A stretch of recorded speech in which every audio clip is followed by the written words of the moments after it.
A musical comedy audience, they say, is different from any other. Gayer and livelier, with a taste for colourful scenes and a preference for light romantic melodies. Tonight, the patrons of our musical comedy theatre will have all that and more, with music by Lionel Monckton, additional lyrics and music by Paul Rubens. It's a gala performance of a musical comedy as English as a tea rose. Country Girl.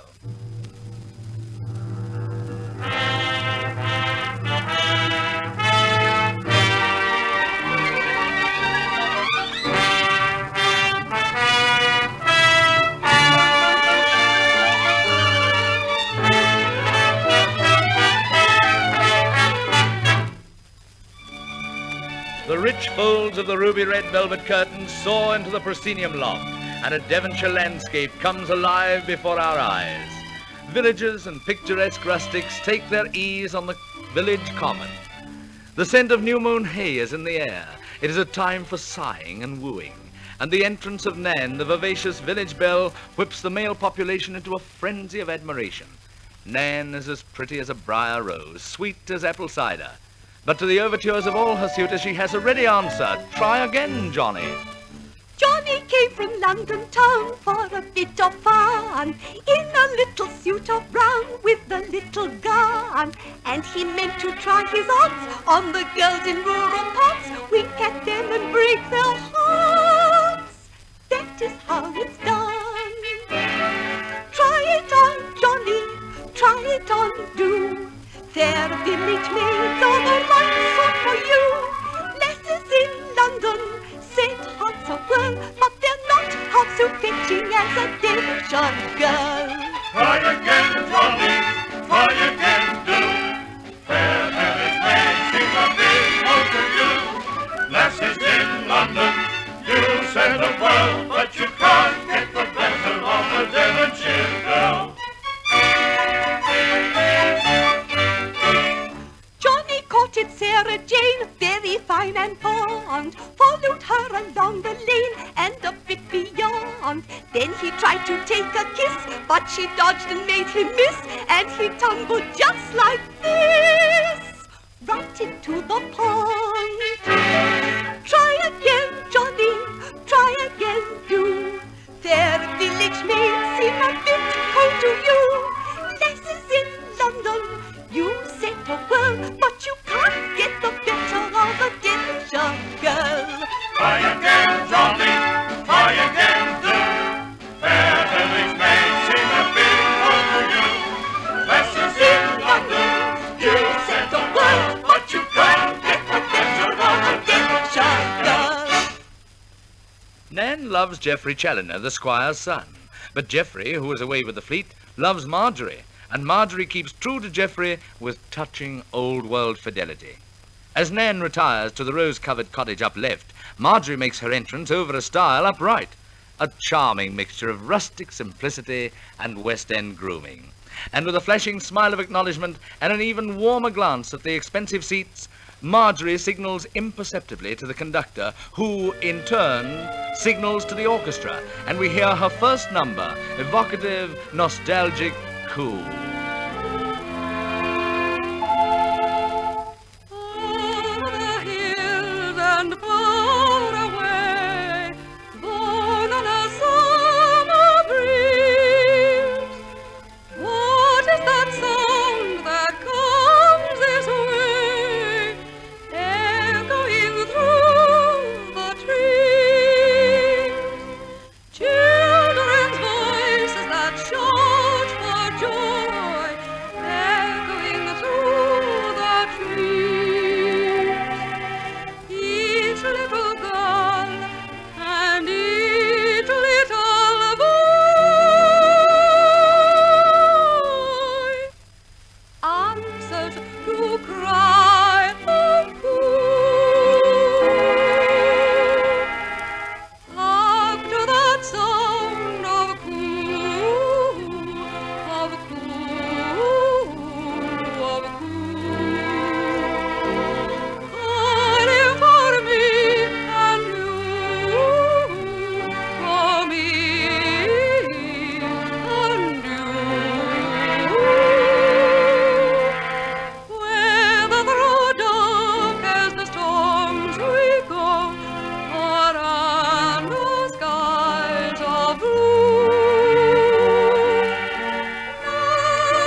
But here comes Geoffrey home from the high seas. The villagers, rustics, yokels, and oldest inhabitants send up a rousing cheer, and Geoffrey greets them in true sailor style and bursts into a song of the sea. I went to sea as a bold A.B. and I thought when I got on board an admiral's berth would do for me as for Charlie Beresford. I'd heard a lot of a sailor's life and it seemed a rare good sort, for he cut up his quid with a big sheath knife and he could go ashore with a different wife. When he came to a foreign port, yo-ho, little girls, yo-ho, that's so, little girls, that's so. For it sounds all right in a sailor's song, but you find out soon that it all goes wrong. Heave ahead, my hearties, and if you want to know, I'll spin you a yarn ahead in the stand. Yo-ho, little girls, yo-ho, yo-ho, little girls, yo-ho, that's so, little girls, that's so. For it sounds all right in a sailor's song, but you find out soon that it all goes wrong. Heave ahead, my hearties, and if we want to know, it's spin us a yarn ahead of the stand. Yo-ho, little girls, yo-ho. You've heard it said that the sea is grand and the foaming waves sublime, but it's very much like a turn-on grand when the herd are all the time. You'll nod at night and your blanket's warm and your sheets so snug and fair, but the sailor is out in the awful storm, getting sheets of water across his form, which you wash down the cabin stair, which you wash down the cabin stair. Yo-ho, little girls, yo-ho, that's so, little girls, that's so. If it sounds all right in a sailor's song, but you find out soon that it all goes wrong. Heave ahead, my hearties, and if you want to know, I'll spin you a yarn ahead in the stand. Yo-ho, little girls, yo-ho, yo-ho, little girls, yo-ho, that's so, little girls, that's so. For it sounds all right in a sailor's song, but you find out soon that it all goes wrong. Heave ahead, my hearties, and if you want to know, I'll spin you a yarn ahead in the stand. Yo-ho, little girls, yo-ho. Geoffrey is the popular son of the late well-beloved squire. He is accompanied by two oriental potentates, the proud and fierce princess who wishes to experience English hospitality, and her magnificent escort, the Rajah of Bong. But don't be deceived by the Rajah's turban and tunic, for, be it greatly to his credit, he's an Englishman and proud of it. Here he comes, in his haste and glory, to his working on the sun, deck the fingers and the thumbs of the feudatory,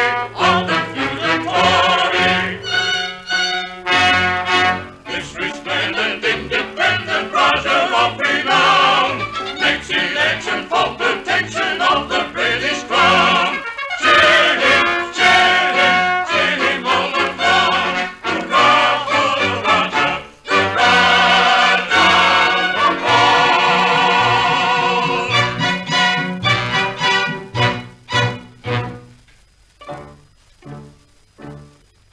I am a marvelous Eastern king, so that I never do anything wrong. The Rajah of Bong. The Rajah of Bong. I am his beautiful future bride, watching with looks that are shy and sidelong. The Rajah of Bong. The Rajah of Bong. I have a wonderful force of will. Well have I reigned, and I'm going still strong. The Rajah of Bong. The Rajah of Bong.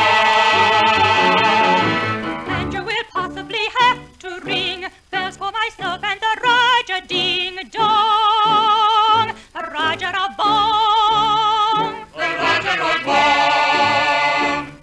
In me you see the Rajah of Bong, renowned around in story and song, the oriental and ornamental, innately stately Rajah of Bong. Yes, we can see the Rajah of Bong, renowned around in story and song, the oriental and ornamental, innately stately Rajah of Bong. The Rajah of Bong.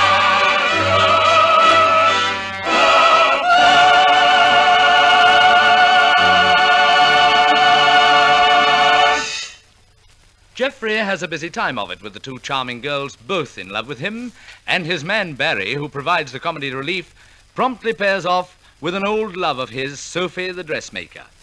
With a great deal of high-spirited horseplay, they remind the audience that they are old, old friends. In fact, we're two little chicks together. Two little chicks lived in a farmyard as happy as chicks can be. She was a dorking, proudly stalking only a bantam He was a most superior bantam, and he adored her true. But she was proud and cried out aloud, "Now what in the world are you?" Chick, chick, chick, chick, won't you marry me, chick? Be my little wife, said he. Chick, chick, chick, chick, you're a very free chick. Wait a little bit, said he. Give me one kiss, said the little he chick. What has more, he kissed her too? Let me be chick, said the she chick. Cock-a-doodle-daddle-doodle-doo.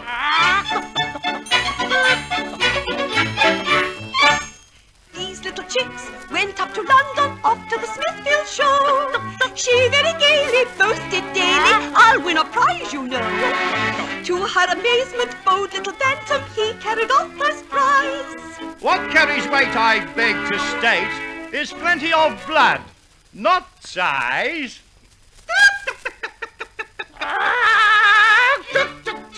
Won't you marry me, chick? Be my little wife, said he. You're a very free chick. Wait a little bit, said she. Give me one kiss, said the little he chick. What is more, he kissed her too? Let me be chick, said the she chick. Cock-a-doodle-daddle-doodle-doo.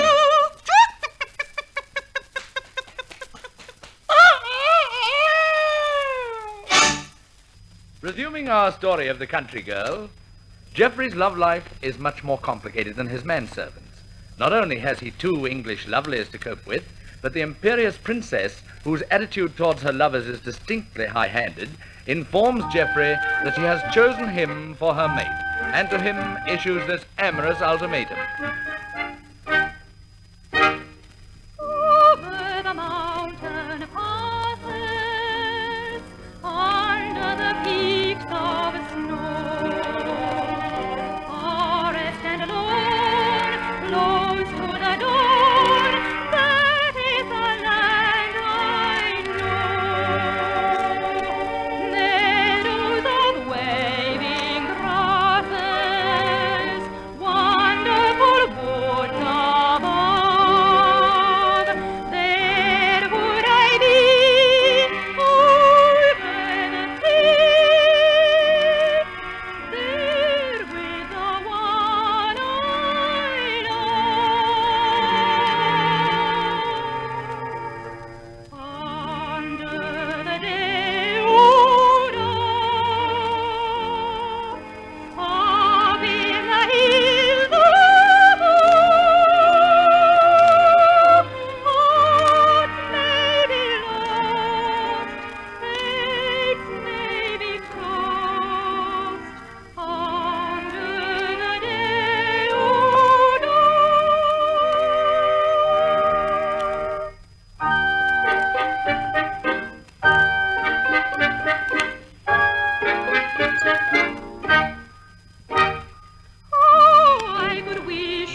meantime, the assembled company of villagers, rustics, yokels, and oldest inhabitants, attired in their best Sunday smocks, persuade Geoffrey to stand for Parliament.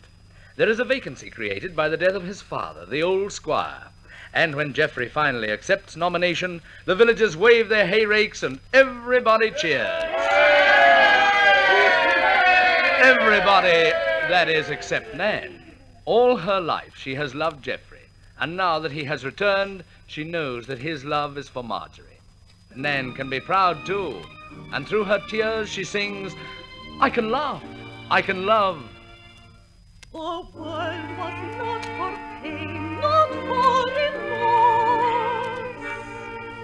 But though we strive in vain, grief will run its course. For me no cloud shall come my way, the sun alone shall fill the day.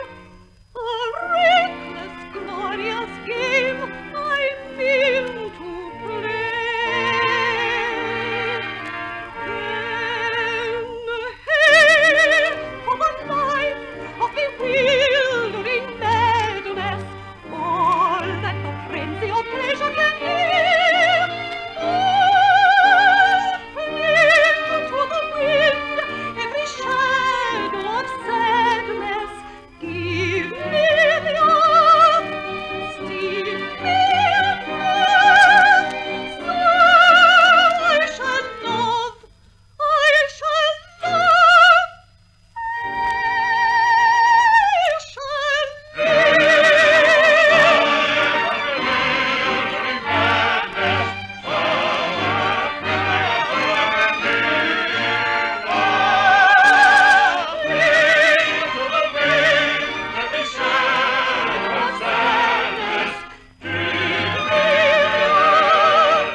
While Geoffrey was away with the fleet, Marjorie had gone to London, and there, under the name of Miss Montague, won fame and fortune as an actress.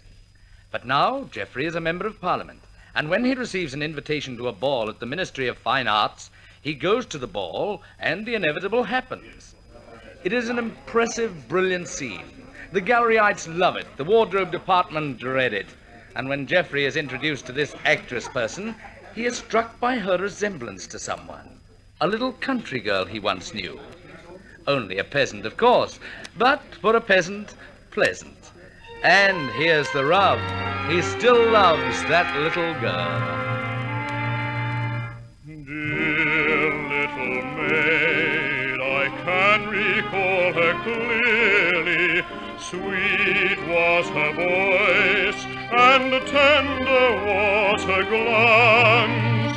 Where has she strayed? For oh, I love her dearly. After a while, once more we'll meet perchance. Fate may bestow such joys on us together as we have known in days that used to be.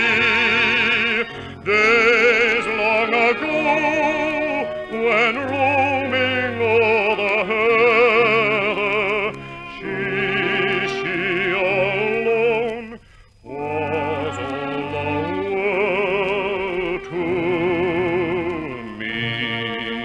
For I loved her then, and I love her still, and I'm hoping yet, as in days long past, come joy or sorrow, come good or ill, I may call her my own little girl at last. I love her still, and I'm hoping yet, as in days long past, come joy or sorrow, come good or ill, I may call her my own little girl at last.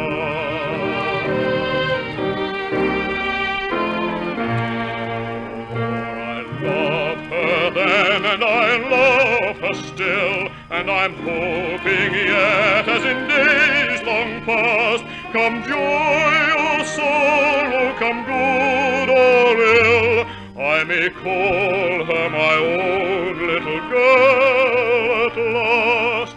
I love her still, and I'm hoping yet, as in days long past, come joy or sorrow, come good or ill, I may call her my own little girl.